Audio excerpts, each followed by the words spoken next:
দাদা, এটা হলো কালকের বিয়ের জিনিসপত্রের পুরো লিস্ট। তুমি সব ঠিকঠাক চেক করেছিলে তো? কোনো মিসিং নেই তো?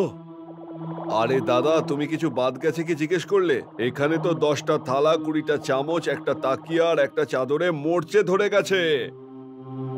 যখন থেকে আমি এই পার্টি অর্গানাইজ করার কাজ শুরু করেছিলাম না সোনু, তখন থেকে আমি একটা জিনিসই দেখছি। জিজ্ঞেস করো কি? হ্যাঁ, বলুন কি? ছোটবেলায় আমি পাড়ার প্রতিবেশীদের বাড়িতে আলাদা আলাদা প্লেট গ্লাস দেখে সবসময় অবাক হয়ে দেখতাম যে এদের বাসনপত্র আলাদা আলাদা কেন। এটা শখ নাকি অভ্যাস? কিন্তু এখন গিয়ে জানতে পারলাম যে এটা কোনো শখও নয়, অভ্যাসও নয়। ওরা এই বাসনপত্রগুলো বিয়ে বাড়িতে গিয়েই জোগাড় করেছে।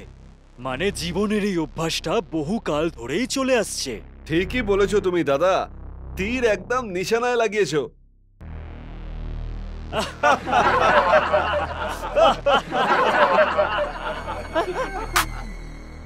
Excuse me. হ্যাঁ বলুন। আমার নাম বীর। আমি হচ্ছি আইটি কোম্পানি সুপারজেটের ম্যানেজার। আমি আমার কোম্পানির জন্য আপনার হলে একটা পার্টি অ্যারেঞ্জ করতে চাই। নিশ্চয়ই করবেন। শুধু এইটুকু বলুন যে কতজন লোক সেখানে থাকবে আর পার্টিটা কোন দিন করছেন। পার্টি কালকে করব আমরা, আর অন্ততপক্ষে সেখানে 100 জন থাকবে। খাবার আর ডেকোরেশন এরকম হওয়া উচিত যে যেন আমাদের বস খুশি হয়ে যান। আরে আপনি চিন্তা করবেন না, আমাদের খাবার আর ডেকোরেশন দুটোই এ ক্লাস। আপনাদের 100 জন লোক খুশি হবেই হবে। আপনি শুধু এখন অ্যাডভান্সটা দিয়ে দিন। ডেকোরেশন আর খাবার মিলিয়ে 15 লাখ টাকা পড়বে। আপনাকে 20% অ্যাডভান্স দিতে হবে। ঠিক আছে, আপনি এই 5 লাখ টাকা রাখুন। যাক, সবকিছু সময়ের আগেই রেডি হয়ে গেছে।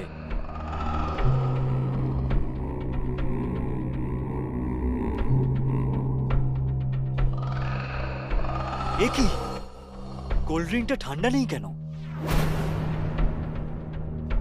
শোনো শোনো, এই ফ্রিজে জল আর কোল্ড ড্রিঙ্কটা ঠান্ডা হচ্ছে না কেন? ও, ক্ষমা করে দেবে দাদা, আমি তো তোমাকে বলতেই ভুলে গিয়েছি যে ফ্রিজটা খারাপ হয়ে গিয়েছে। শয়তান ছেলে, আজকে পার্টি আছে আর এখন তুই বলছিস ফ্রিজ খারাপ হয়ে গেছে? আরে মূর্খ ছেলে, মনোযোগ কোথায় থাকে তোমার? আমার ব্যবসাটাকে কি লাটে তোলার জন্যই এসেছিস তুই?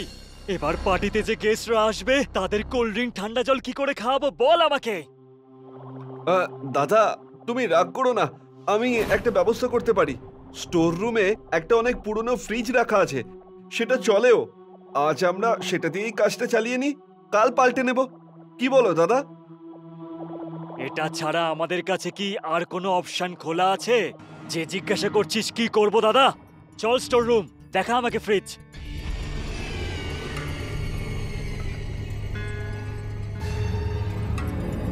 এই যে দাদা, এটা একেবারে দারুণ ফ্রিজ।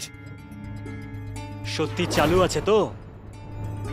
মিথ্যে বললে আমার জিভ কেটে যাবে দাদা। ঠিক আছে, তুই যা কিচেনটা দেখ, আমি এটা সেট করছি। আচ্ছা দাদা।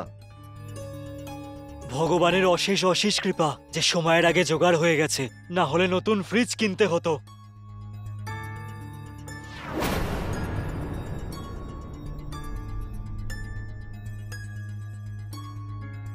খোলো খোলো, আমাকে বাইরে বের করো, আমি মরে যাব। আমাকে বাইরে বের করো, আমাকে বাইরে বের করো, আমি মরে যাব। খোলো প্লিজ। এই আওয়াজটা তো ফ্রিজের ভেতর থেকেই আসছে, কিন্তু এর ভেতর তো আমি কোল্ড ড্রিঙ্কসই রেখেছি। এর ভেতর তো কেউ থাকতেই পারে না, তাহলে আওয়াজ?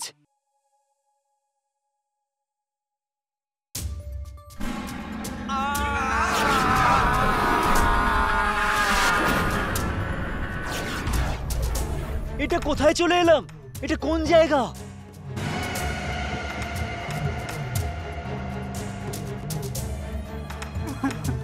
দাদা, শুনছেন দাদা? আপনি কাঁদছেন কেন? কে আপনি?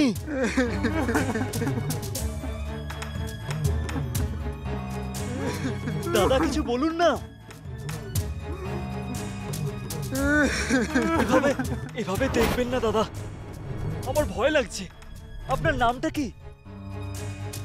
তাড়াতাড়ি দাদাকে বলে দিই যে টাকা ছাড়া জলের ট্যাঙ্কি কিছুতেই আসবে না। যদি ভুলে যাই তাহলে দাদা হেভি গাল দেবে। দাদা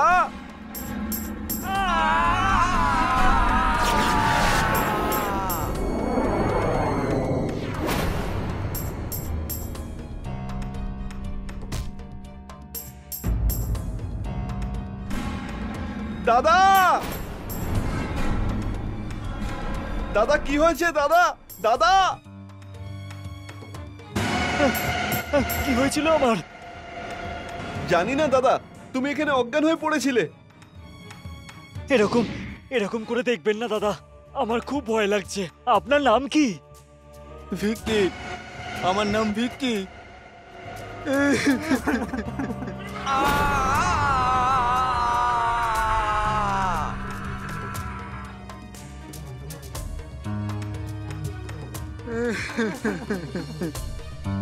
কি ভাবছো তুমি দাদা? কিছু না, খাবার রেডি হয়েছে। খাবার তো রেডি হয়েই গেছে দাদা, কিন্তু ওই জলের ট্যাঙ্কির লোকেরা আগেকার ধার শোধ করতে বলছে। ঠিক আছে, এই নে, যদি আর কারোর টাকা ধার থাকে তো সেটাও শোধ করে দিবি। হ্যাঁ দাদা, কিন্তু তুমি? আমি ঠিক আছি, তুই যা। সব কাজই মোটামুটি ভালোই হয়েছে, তোমরা কি বলো? ডেকোরেশনটা তো ভালোই মনে হচ্ছে। এবার যেন খাবারটাও এই ডেকোরেশনের মতোই সুন্দর হয়। চিন্তা করবেন না স্যার, এখানে সব খাবার এ ক্লাস হয়। একটা ভালো আইটেম এখনো আছে আমাদের কাছে। আসুন দেখাচ্ছি, জিভে জল চলে আসবে। চলো দেখাই যাক।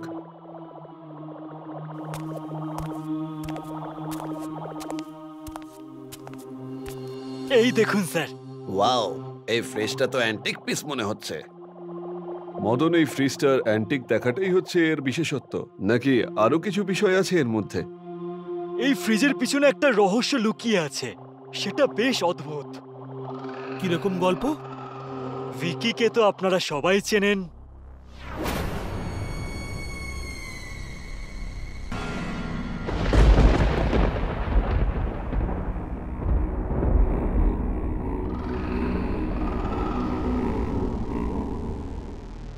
তোমাদের জন্য অনেক বড় একটা খুশির খবর আছে। আমি খুব তাড়াতাড়ি কোম্পানির ম্যানেজার হতে চলেছি। আর ম্যানেজার হয়ে গেলেই তোমাদের এই ভাই দামি 4 চাকার গাড়ি করে আসা যাওয়া করবে।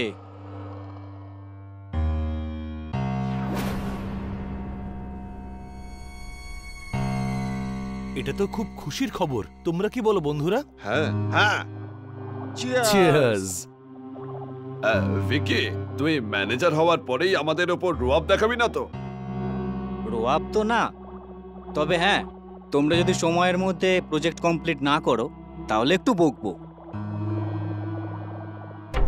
তুই আমাদের শাসাচ্ছিস? নিজের উন্নতি নিয়ে অহংকার করবি তুই? এই নে।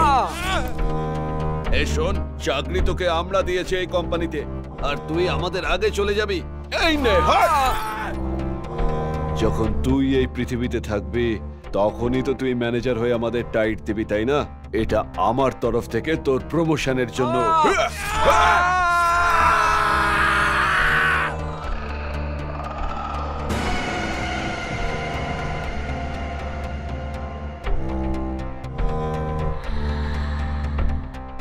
এর আগে এখানে কেউ চলে আসুক, তার মধ্যে ওকে ফ্রিজে ঢোকাতে হবে। তারপরে ওর লাশটা নিয়ে গিয়ে জঙ্গলে ফেলে আসবো। হাত লাগাও, চলো।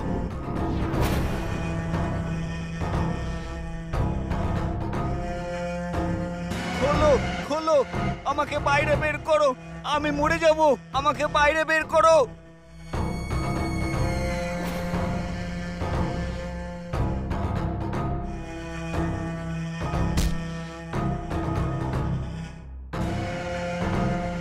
আমরা ধরা পড়ে যাব না তো? বীরের প্ল্যান কখনো ফেল করে না।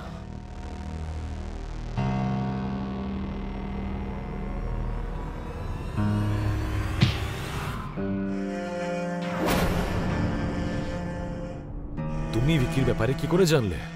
দুর্ভাগ্যবশত তোমরা ভিকিকে এই ফ্রিজেই আটকে রেখেছিলে। এটা এই হোটেলের পুরনো মালিক কিনেছিল আর স্টোর রুমে পড়েছিল। ভিকি এই ফ্রিজের মধ্যেই ছিল।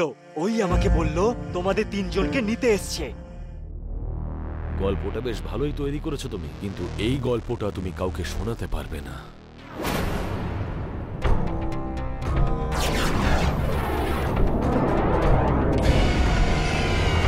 আমি তোমাদের এরকম করতে দেব না।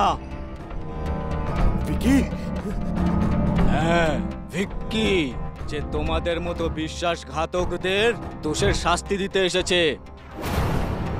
না ফিকি না, তুই এমনটা করতে পারিস না, আমরা তো বন্ধু। বল। বন্ধু যদি হও তাহলে বলো আমাকে মারলে কেন? ভগবান তোমাদের মতন বিশ্বাসঘাতক আর বেঈমান বন্ধু যেন কাউকে না দেয়। তৈরি হয়ে যাও।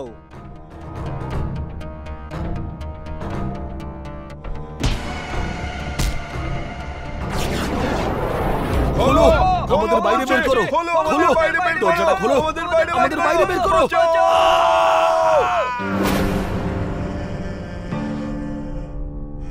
আরে এটা কি ছিল দাদা? এটা এমন একটা ঘটনা যেটা তুই আর আমি ছাড়া আর কেউ বিশ্বাস করবে না যে এরকমও ঘটেছিল। তুই যদি লোকেদের কাছে পাগল প্রমাণিত না হতে চাস তাহলে এই ঘটনাটা নিজের মাথার মধ্যেই গেঁথে রাখিস।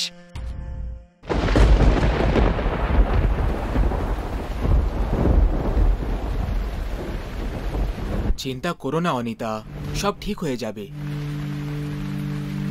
কিছুই ঠিক হবে না বিনয়, কিছুই ঠিক হবে না। আর মন খারাপ করার কোনো দরকার নেই অনিতা।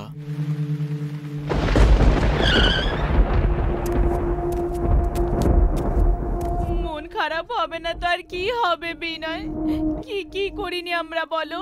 পুজো পাঠ করেছি, দান করেছি, গরিবদের সাহায্য করেছি, বড় বড় ডাক্তারের কাছে গিয়েও দেখিয়েছি, কিন্তু পেলাম কি এটা? আমরা তো মা বাবা হওয়ার জন্য একেবারে যোগ্য, তাহলে কেন হতে পারছি না সেটাই জানি না। মনে হয় আগের জন্মে আমার হাতে কোনো পাপ হয়েছিল হবে, যে কারণে আমি এই জন্মে মা হতে পারছি না। তুমি তুমি আমাকে বিষ খাইয়ে দাও, আমি আর বাঁচতে চাই না, বাঁচতে চাই না আর আমি। অনিতা, এসব কি যাতা বলছো? ধৈর্য ধরো, সব ঠিক হয়ে যাবে। কিভাবে ধৈর্য ধরি বিনয়? কিভাবে বলো না, কিভাবে ধৈর্য ধরি আমি? আমি যখন কোনো বাচ্চাকে দেখি না বিনয়, তখন খুশি হওয়ার জায়গায় কান্না পায় আমার। নিঃসন্তান হওয়ার দুঃখ এত বেশি কষ্ট দেয় যে আমার মরে যেতে ইচ্ছে করে। অনিতা, তুমি সামলাও নিজেকে। এসব কি যাতা কথা বলে যাচ্ছ? কান্না বন্ধ করো, চুপ করো এবার। তুমি আমাকে তো চুপ করিয়ে দেবে, কিন্তু আমি জানি যে তুমিও ভেতর থেকে কষ্ট পাও, সেটা ভেতরেই চেপে রেখেছো। কিন্তু যদি তুমি আমাকে মারতে না পারো তাহলে তুমি দ্বিতীয় বিয়ে করে নাও। যদি তার ভাগ্যটা আমার থেকে ভালো বেরোয়, এটা করলে অন্তত তুমি তো বাবা হওয়ার খুশিটা উপভোগ করতে পারবে। না অনিতা, না, এরকম মোটেই হতে পারে না। আমাদের সম্পর্ক বিয়ের থেকে অনেক বেশি দামি, ভালোবাসার বন্ধন এটা। সে যাই হোক না কেন, আমি অন্য কাউকে বিয়ে করব না।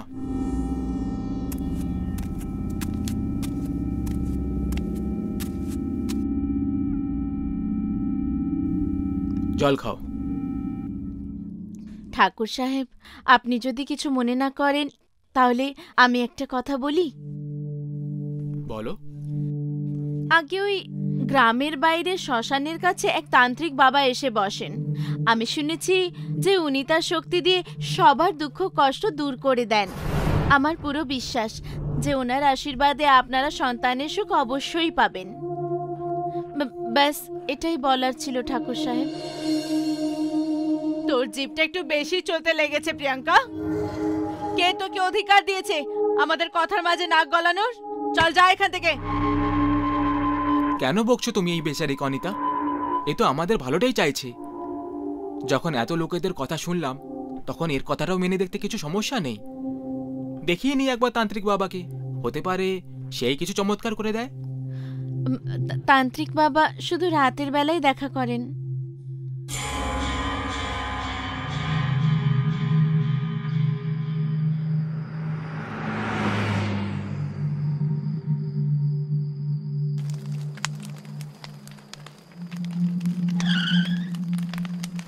ওম হিম হুম শ্রীং হ্যাম হুম ক্লিম লিম হ্যাট হ্যাট হ্যাট स्वाहा।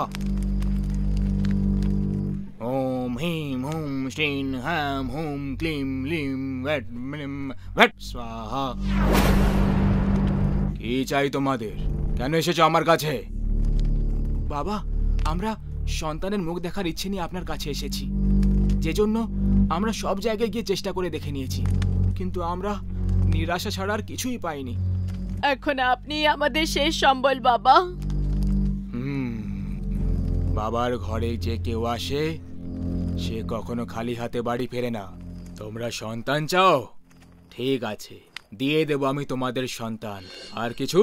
আপনি সত্যি বলছেন তো বাবা? বাবা কখনো মিথ্যে কথা বলে না মূর্খ মেয়ে। যদি তোর মনে এত বেশি সন্দেহ থাকে তাহলে রাস্তা তোর সামনে আছে, যেভাবে এসেছিস সেইভাবে ফিরে যা। না না বাবা, আমি সেটা বলতে চাইনি। আপনি যা বলবেন আমরা তাই করব। ভালো করে ভেবে নে, এখনো সময় আছে, কারণ একবার যদি তোমরা আমার বলা রাস্তায় পা দিয়ে দাও তাহলে ফেরাটা অসম্ভব হবে। আপনি আমাদের রাস্তাটা বলুন বাবা, কি করতে হবে আমাদের? বলি দিতে হবে। বলি? আমরা তৈরি আছি বাবা, বলুন। বলি ছাগলের দিতে হবে নাকি মুরগির? বাবা আগেই বলেছিল যে রাস্তা খুব কঠিন, তোমরা এসব করতে পারবে না। আমরা ঠিক বুঝলাম না বাবা। তাহলে বোঝো, বলিটা ছাগল অথবা মুরগির নয়, একটা মানুষের দিতে হবে। মানুষের বলি? মানুষের বলি? হ্যাঁ, মানুষের বলি, একটা মেয়ের বলি, তাও আবার এমন একটা মেয়ের যার জন্ম অমাবস্যার দিনে হয়ে থাকবে। কিন্তু আমরা এরকম একটা মেয়েকে কোথায় খুঁজবো বাবা? তার জন্য তো আমি আছি। ওম হিম ক্লিম ভ্যাট স্বাহা। এই মেয়েটাকে নিয়ে এসো আমার কাছে, এ তোমাদের আশেপাশেই থাকে। কাজের মেয়ে প্রিয়াঙ্কার ছবি বাবা, এই তো আমাদেরকে আপনার কাছে পাঠিয়েছে।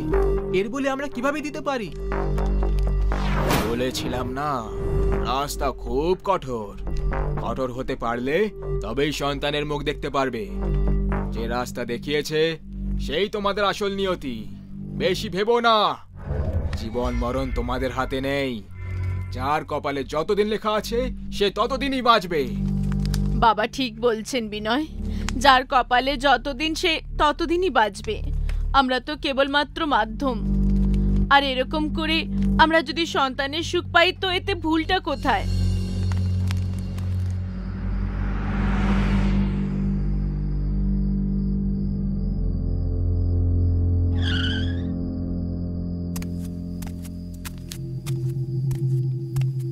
এসে গেছেন আপনারা? বাবা কি বললেন ঠাকুর সাহেব? উনি বললেন যে আমরা মা বাবা হতে পারবো। তোমার অনেক অনেক ধন্যবাদ প্রিয়াঙ্কা, তুমি খুব ভালো কাজ করেছো আমাদেরকে তান্ত্রিক বাবার কাছে পাঠিয়ে। যদি মেয়ে হয় তাহলে আমরা তোমার নামের মতো একটা সুন্দর নাম রাখবো, প্রিয়া। আপনি খুব ভালো ঠাকুর সাহেব, যে আপনি গরিবকে এত সম্মান দিচ্ছেন।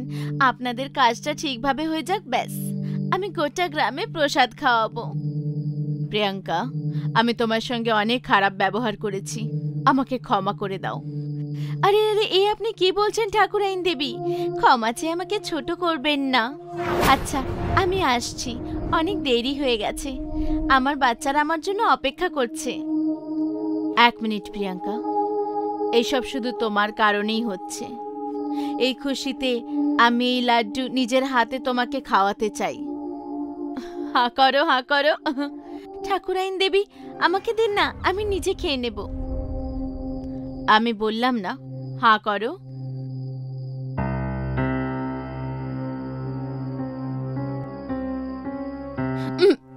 ঠাকুরাইন দেবী, আমার মাথা ঘুরছে, মনে হচ্ছে আমার বিপি কমে গেছে। কোনো ব্যাপার নয় প্রিয়াঙ্কা, তুমি এখানে বসে পড়ো, একটু বিশ্রাম নিয়ে চলে যেও।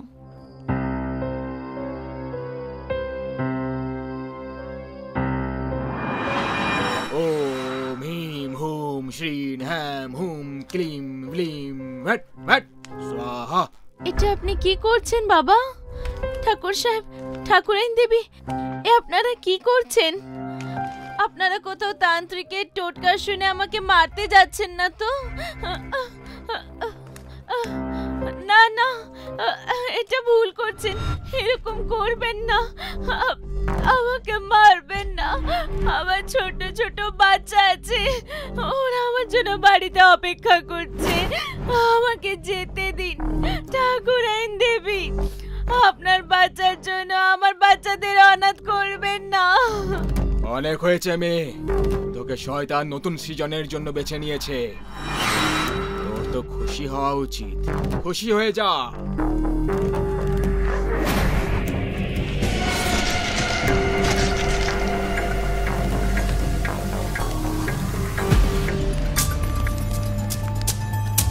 না না, এটা হতে পারে না।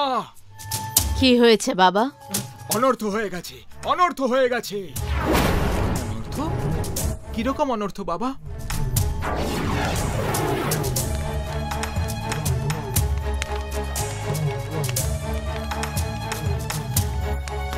এটা কি হচ্ছে বাবা?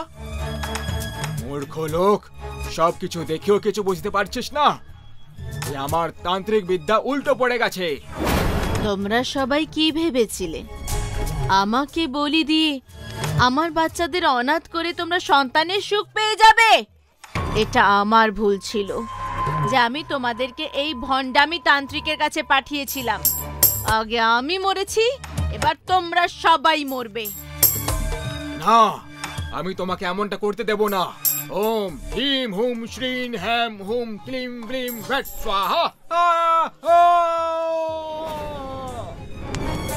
না প্রিয়াঙ্কা, আমাদের ক্ষমা করে দাও, আমরা সন্তান পাওয়ার জেদে অন্ধ হয়ে গেছিলাম, ক্ষমা করে দাও আমাদের। ভালো কর্ম যারা করে তারা ভগবান দেখতে পায়, আর যারা খারাপ কর্ম করে তারা পায় অকাল মৃত্যু।